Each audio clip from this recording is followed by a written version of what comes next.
Heyo, what's going on? My name is Ishan. You're probably busy, which is perfect because on this channel, we like to keep things quick and to the point. So in the next few minutes, we're going to be going over why it's the perfect time to buy tanker stocks and which tanker stocks to buy.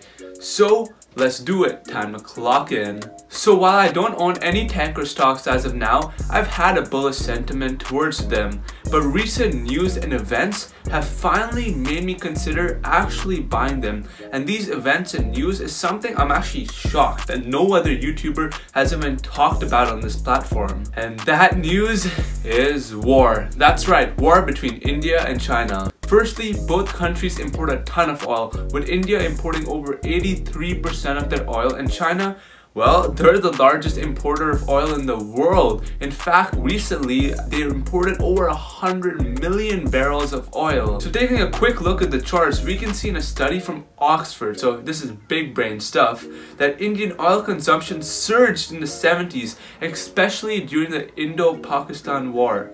And especially in 1919 during the Kargil War, which was the highest in any year until 2006.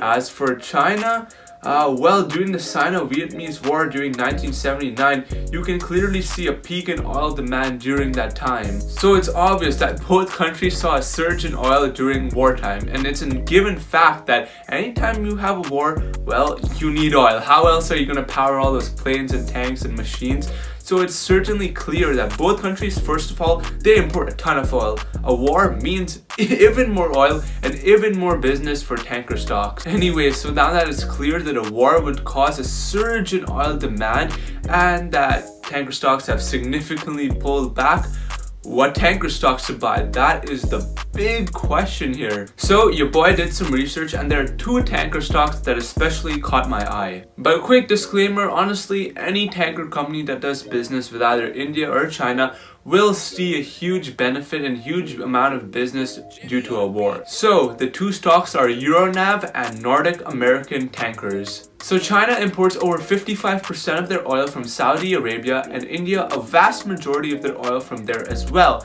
And this is where both NAT and Euronav both have very strong presence. So in a press release, NAT had disclosed that 1 million barrels a day extra from Saudi Arabia to the Far East created demand for about 45 Suezmaxes.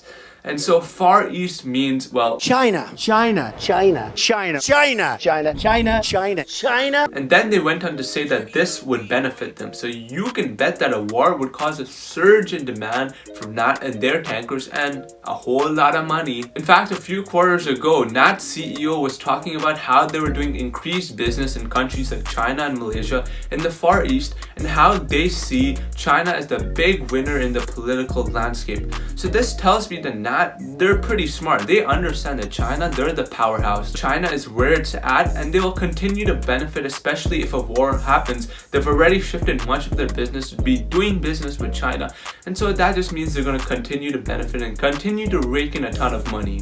Euronav will also continue to benefit because they also do a huge amount of business out of Saudi Arabia. Honestly, any tanker company does. But they have one of the largest fleets, they're a huge powerhouse, and they do business with both China and India. They've already cited huge demand due to the pandemic, and a war just means even more business. At the end of the day, in my opinion, any tanker company that does business with either countries will see a benefit, and obviously this is all hinged on a war potentially happening, but they have great dividends and they're very strong companies. So in fact, if a war doesn't happen, well, you'll be collecting a good ton of dividends. I'm not insisting you buy, but that's the worst case scenario. You get some dividends. Let me know what you guys think. Do you plan to buy? What do you think about this recent news and events? And are there any other tanker companies you guys think would actually benefit more than the two I mentioned? If you smash that subscribe button, we crossed over 300 subscribers on our way to 1 million. Time to clock out. Take it easy. Peace. Let's go.